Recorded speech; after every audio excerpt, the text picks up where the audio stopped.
ஸ்ரீமதே ராமானுஜாய நமஹ. ஸ்ரீமதே நிகமாந்த மகாதேசிகாய நமஹ. அஞ்சுபதும் அடிபணிவதும் ஆட்சேபதும் அரங்கனைக்கு நீளா துங்க ஸ்தனகிரி தட்டி சுப்தமுத்போத்ய கிருஷ்ணம் பாரார்த்தியம் ஸ்வம் ஸ்ருதி சதசிரசித்தம் அத்தியாபயந்தி ஸ்வோச்சிஷ்டாயாம் ஸ்ரஜனிகளிதம் யாபலாத் கிருத்ய புங்க்தே கோதா தஸ்யை நம இதமிதம் பூய ஏவாஸ்து பூயः. அன்னவயற் புதுவையாண்டாளரங்கற்கு பண்ண திருப்பாவே பல்பதியம் இன்னிசையால் பாடிக் கொடுத்தாள் நற்பாமாலை பூமாலை சூடிக் கொடுத்தாளே சொல்லு சூடிக் கொடுத்த சொற்கொடியே தொல்பாவை பாடியருளவல்ல பல்வளையாய் நாடினி வேங்கடவர்க்கு என்னை விதியன்றை மாற்றம் நாம் கடவா வண்ணமே நல்கு. திருப்பாவையில 6வது பாசுரத்துக்கு உண்டான ஸ்வாபதேச அர்த்தத்தை நாம் அனுபவிக்க இருக்கோம்.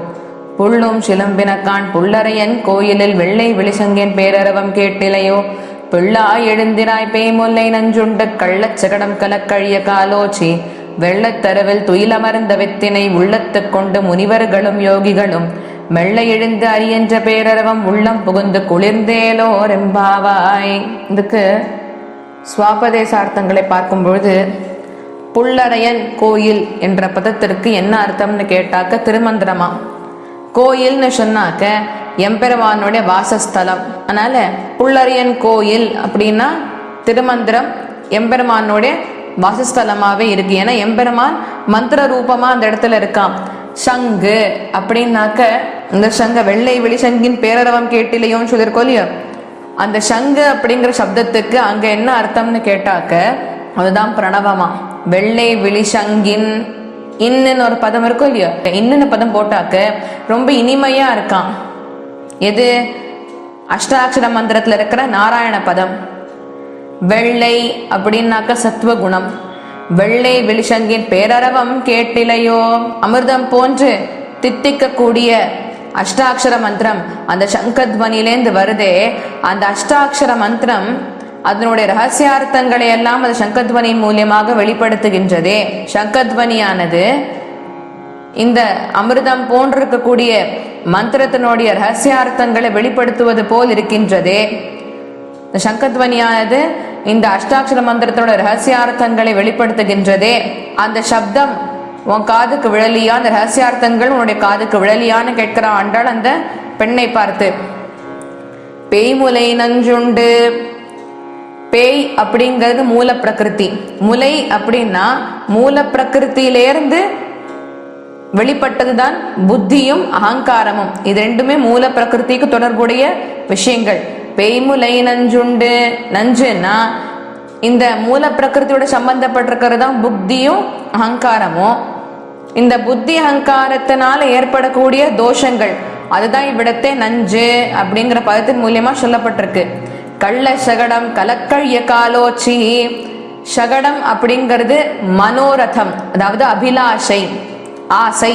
அதுதான் மனோரதம். அதுதான் இந்த இடத்துல சகடம் அப்படின்னு சொல்லப்பட்டிருக்கு. சகடம் அந்த அபிலாஷை இருக்கும் இல்லையா, இந்த சகடத்தை நீங்க சரியா எம்பெருமான நோக்கி அதை திருப்பாத வரைக்கும் அந்த சகடம் இருந்தும் இல்லாததுக்கு பிரயோஜனம். இந்த சகடம் எப்படி இருக்கணுமா? எம்பெருமானை நோக்கி பிரயாணிக்க கூடிய சகடமா இருக்கணும். அதாவது எம்பெருமானை நோக்கி பிரயாணிக்காத சகடமா இருந்தா அது இருந்தும் பிரயோஜனமற்ற வஸ்துவாகத்தான் இருக்கும். கலக்கழிப்பது அப்படிங்கிறது வைராகியத்தினுடைய அந்த வளர்ப்ப சொல்றது. வைராகியம் வளர்றதோ இல்லையா, அததான் இவ்விடத்தே கலக்கழிப்பது அப்படிங்கிறது. இந்த வைராகியம் என்ன பண்ணுமா? வைராகியம் ஒருவனுக்கு வளர வளர அவன் கள்ளத்தனம்னாக்க திருட்டு புத்தி அதெல்லாம் இவனை விட்டு அப்பதான் விலக ஆரம்பிக்குமா. இந்த வைராகியம் என்ன பண்ணும்? கள்ளத்தனத்தையும் அனிருத்த வாக்கையும் அழிக்க வல்லமை படைத்தது. கள்ளத்தனம்னா திருட்டு புத்தி, அனிருத்த வாக்னாக்க அசத்தியம் பேசுதல். இந்த ரெண்டுத்தையுமே வைராகியம் அழிச்சுடுறதான். அதனால கலக்கழிப்பது கள்ளச்சகடம் கலக்கழிய, கள்ளத்தனம் அனிருத்த வாக்கு, இது ரெண்டுத்தையுமே அழிக்கக்கூடியதுதான் அந்த வைராகியமானது. அந்த வைராகியம் எப்போ வளரும்? ஆசை அப்படிங்கிற சகடத்தை எம்பெருமானை நோக்கி திருப்பி விடாத வரைக்கும் இந்த வைராகியமானது வளராது. வைராகியம் எப்போ வரும்?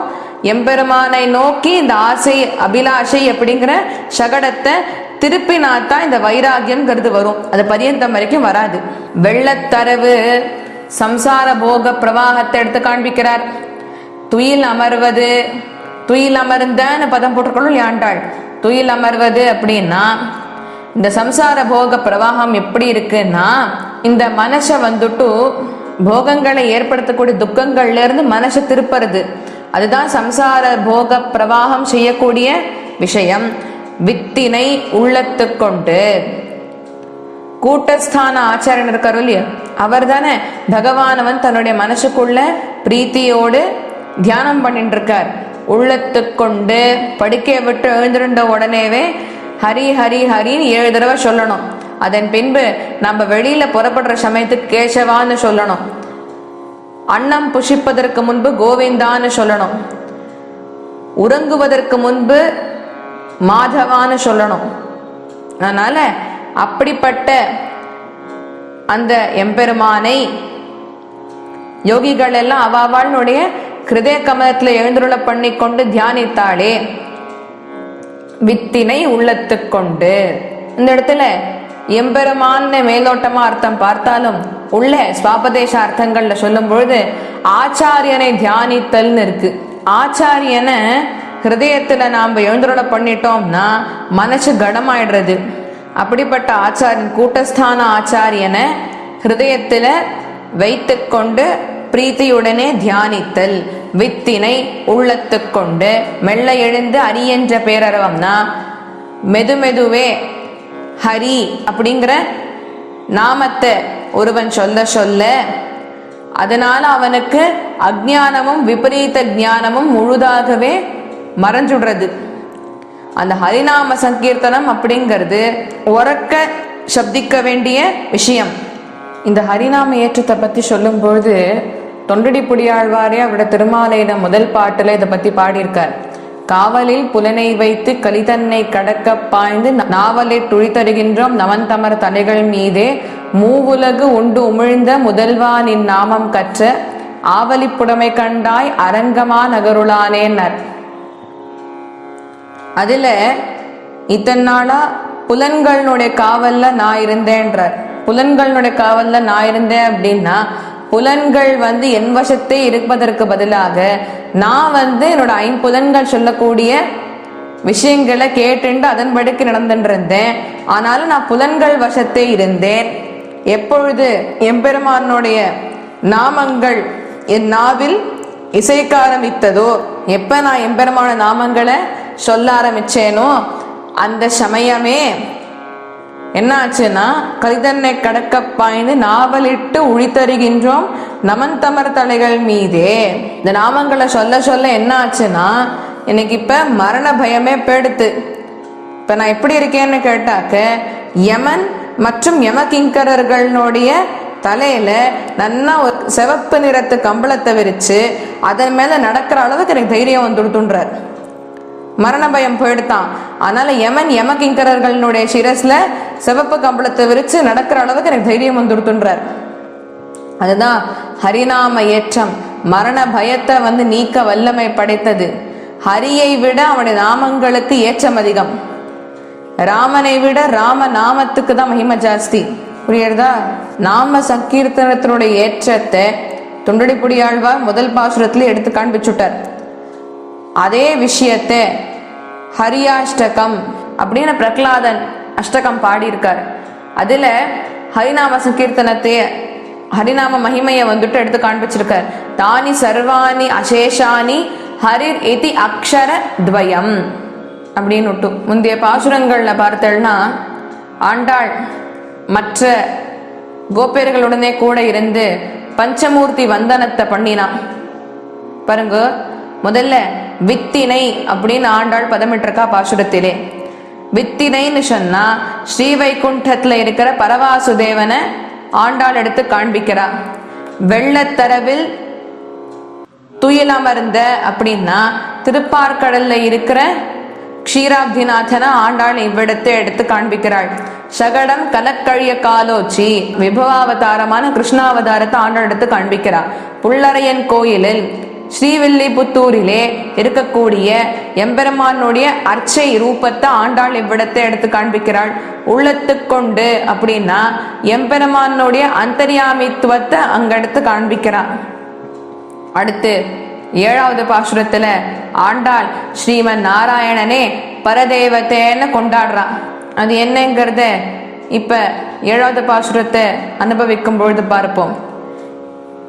கீசு கீசு என்றெங்கும் மானை சாத்தன் கலந்த பேசின பேச்சரவம் கேட்டிலையோ, பேய்பெண்ணே காசும் பிறப்பும் கலகலப்ப கை பேர்த்து வாச நறுங்குழலாய்ச்சியர் மத்தினால் ஓசைப்படுத்த தைரரவம் கேட்டிலையோ, நாயக பெண் பிள்ளாய் நாராயணன் மூர்த்தி கேசவனை பாடவும் நீ கேட்டே கிடத்தியோ, தேசமுடையாய் திரவேலோர் எம்பாவாய். முந்தைய பாசுரத்துல ஆண்டாள் ஒரு சில கோப ஸ்திரீகள்லாம் விரதத்துக்கு புதிதானவர்களாக இருந்தார்கள். விரதத்துல புதிதானவர்களாக இருந்தாலும் அவளுக்கு பகவானிடத்துல பக்தி இருக்கு.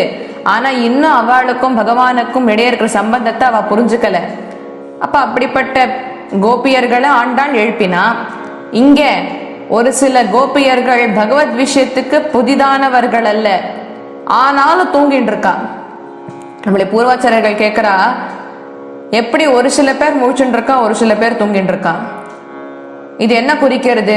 முழிச்சுட்டு இருக்கிறவாளுக்கு கண்ணன் மேல பக்தி ஜாஸ்தி, தூங்கிட்டு இருக்கிறவாளை விடனா அப்படின்னா இதுக்கு சொல்றா, 2 விதமான தாக்கங்கள் இருக்குமா பாகவதாளுக்கு கிருஷ்ண பக்தியினால. ஒண்ணு, இந்த கிருஷ்ண பக்தியினானது அவளை எம்பெருமான பத்தி நினைக்க வச்சு அவனை புரிஞ்சிருக்கும், அவனுக்காக ஏங்கணும்னு அந்த ஏக்கத்தை கொண்டு வந்து இவளை தூங்க விடாம பண்ணிடும். மத்தொன்று, அவனிடத்தில் அத்தகைய ஈர்ப்பை கொண்டு வந்து விட்டுடும். எந்த அளவுக்குன்னா அவ எம்பெருமான ரசிச்சு மயக்கமாயிடுவா இல்லையா? எம்பெருமான திருமேனி அழகு அப்படிப்பட்டது. இவ எம்பெருமான அனுபவிக்க இவ மயக்கமே வந்துடுமா. இதே விஷயத்த குலசேகர ஆழ்வார் அவருடைய பெருமாள் திருமொழியில முதல் 10ல் 2ஆம் பாட்டில் எடுத்து காண்பிக்கிறார்.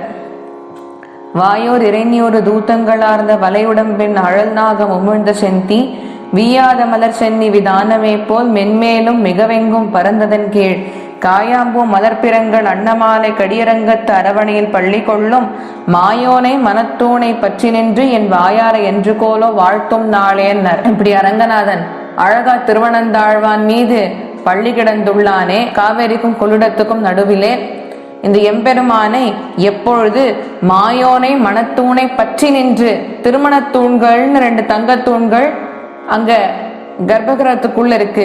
எம்பெருமானுடைய மனத்தை தாங்கக்கூடிய தூண்களாம் இந்த 2 தூண்களும். அதனால்தான் திருமண தூண்கள்னு பெயர். அப்படிப்பட்ட திருமண தூண்களை பற்றி நின்று, திருமண தூண்களை பற்றி நின்றுனா எம்பெருமானுடைய அழக ரசிச்சு ஒரு மாதிரி தலைய சுத்துமா. ஏன்னா அப்படிப்பட்ட அழகா, அது சொக்க வைக்கிற அழகு. அது யாரு எம்பெருமான் ரசிச்சாலும் அவனுடைய அழகுல இவன் மயங்கிப்படுவா. அப்படி மயங்கி போறதே ஒரு பக்க பலமா இருக்கட்டுமே, தூணை பிடிச்சுட்டு ரங்கநாதனை ரசிக்கணுமா. அந்த மாதிரி எம்பெருமானை மாயோனை மனத்தூணை பற்றி நின்று என் வாயார என்று கோல வாழ்த்தும் நாளேன்னர். அந்த மாதிரி என் தூணை கெட்டியா இறுக்கமா பிடிச்சுண்டு நான் என்னைக்கு எம்பெருமான் ரங்கநாதனை என் வாயார பாட போறேனோ அப்படின்னு அவர் அங்க பாசுரம் பாடுறார். அந்த விஷயத்த எங்க கோப ஸ்திரீகளும் அனுபவிச்சுட்டு இருக்கா. இப்போ எம்பெருமானுடைய அழகுல அவன் மயங்கி போயிட்டா, அதனால அவளால இப்ப எழுந்திருக்க முடியல. அதுதான் இங்க விஷயம். அதனால அந்த மாதிரி ஆயர்பாடியில பார்த்தோம்னா எல்லாருக்குமே சமமான பக்தி கண்ணன் மேல உண்டு. கண்ணனுக்கும் எல்லார் மீதும் சமமான பிரீத்தி உண்டு. அதனால முழிச்சுட்டு இருக்கிறவா தான் பக்தி ஜாஸ்தியா பண்றா, தூங்கிட்டு இருக்கிறவா பண்றது இல்லை அப்படின்னு எல்லாம் பேதம் எதுவுமே கிடையாது. இங்க ஆண்டாள் என்ன சொல்றா, பெண்ணே உனக்கு இன்னும் பாரத்வாஜ பட்சிகள் சப்திக்கிறது கேட்கலையா? அந்த சப்தமே குறிக்கலையா உனக்கு? காலம்பர வேலை போய் மாத்தியானம் வருதுன்னுட்டு இந்த ஸ்திரீகள் எல்லாம் என்ன சொல்றாங்கன்னா, இந்த பட்சிகள்லாம் இருக்கும் இல்லையோ அதெல்லாம் இன்னும் தூங்கலாமா, அதனால நீ அதை வந்துட்டு ஒரு காரணமா காட்டி எங்களை எழுப்பாத. அந்த பட்சிகளை பொறுத்த வரைக்கும் இது இன்னும் ராத்திரி வேலை தான். அதனால அது தூங்காது, ராத்திரி வேலை நல்லா சந்தோஷமா அனுபவிச்சுட்டு இருக்கு. இத காரணமா காட்டி எங்களுக்கு விடிஞ்சுடுத்துலாம் சொல்லாதேன்றா உள்ள இருக்கிற ஸ்திரீகள் எல்லாம். இது காண்டாள் சொல்றா, இல்ல இந்த சப்தப்படுத்தின்னு இருக்க இந்த பட்சிகள்னா சப்திச்சுட்டு இருக்கே அது எதை குறிக்கிறதுனா, அவ இந்த ஆண் பட்சி பெண் பட்சியை விட்டு பிரிந்து போறதான். மத்தியான வேலை வந்ததுனால ஆண் பட்சி பெண் பட்சியை விட்டு பிரிஞ்சு போறதான். அந்த வருத்தத்தை தெரிவிக்கிறதுக்கு, அந்த வருத்தத்தை தெரிவிக்கிற மாதிரி தான் இந்த பாரத்வாஜ பட்சிகள் எல்லாம் சப்தப்படுத்தின்னு இருக்கு.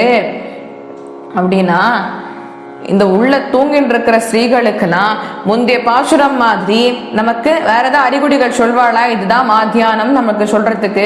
புதுசா ஆண்டாள் ஏதோ அடையாளங்கள் சொல்லணும், அப்பதான் நாங்க எழுந்திருப்போம், அப்பதான் இது மாத்தியான வேலைன்னு ஒத்துப்போன்னுட்டு அந்த கோப ஸ்திரீகள்லாம் உள்ள திடமா உட்காந்துருக்கா. உள்ள அவள்லாம் காத்துட்டு இருக்காளாம். அப்ப ஆண்டாள் கேக்குறாளாம், ஏமா உங்களுடைய பக்கத்து வீட்டுல இருக்கிற கோப ஸ்திரீகள்லாம் மத்த கடையறாளே, அந்த மத்த கடையும் பொழுது அவளுடைய வளையல் ஒண்ணுத்தோட ஒண்ணு இடிச்சு சப்தப்படுத்துற சப்தம் உங்க காதுல விழலியா? அந்த கோப ஸ்திரீகள் மத்த கடையும் பொழுது அவ முடிச்சு வச்சிருந்த கூந்தல் அவிழ்ந்து அதுல சூடி இருந்த புஷ்பத்தினுடைய வாசனை வெளியில வருதே, அதுவும் உங்களுக்கு மூக்குல முகர முடியாம இருக்குன்னா திரும்பி இந்த ஸ்திரீகள்லாம் ஒத்துக்கிறதே இல்லையா?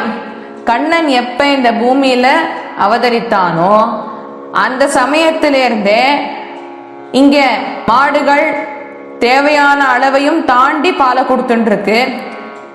கோபஸ்திரீகள்லாம் விடாம நேரங்காலம் பாராம மத்த களைஞ்ச வண்ணமே இருக்கா வெண்ணைய திரட்டுவதற்காக. இதுல என்ன புதுசா இருக்கு, வேறதா புதுசா சொல்லன்றதுங்களாம். அதனால ஆண்டாள் சொல்றாளாம், நாயக பெண் பிள்ளாய் அப்படின்னு ஆண்டாள் பதமிட்டு இருக்கா. நாயக பெண் பிள்ளாய்னா இந்த கோபியர்கள்லயே இந்த கோபியர்களுக்கு தலைவியாக திகழக்கூடியவளே, உனக்கு இன்னுமா இந்த புரோஹிதர்கள்லாம் ஸ்ரீமன் நாராயணனுடைய பாசுரங்கள் பாடல்கள் எல்லாம் பாடின்னு இருக்காளே, இந்த புரோஹிதர்கள்லாம் வேத பாராயணம் எல்லாம் பண்றாளே, இன்னுமா ஸ்ரீமன் நாராயணனை பத்தி வசத்தியா பாடுற சப்தங்களோட காதுல விழல? ஸ்ரீமன் நாராயணன் என்ன எப்படிப்பட்டவன்னா, கேசவனை பாடவும் நீ கேட்டே கிடத்தியோ, கேசி அப்படிங்கிற அசுரனை அழித்து கேசவன் என்னும் நாமத்தை சம்பாதித்து கொண்டான் ஸ்ரீமன் நாராயணன். அவனை பற்றி இவர்கள் பாடவும் நீ கேட்டே கிடத்தியோ, அது கேட்ட வண்ணமே உறங்கிக் கொண்டிருக்கிறாயோ என்னவோ.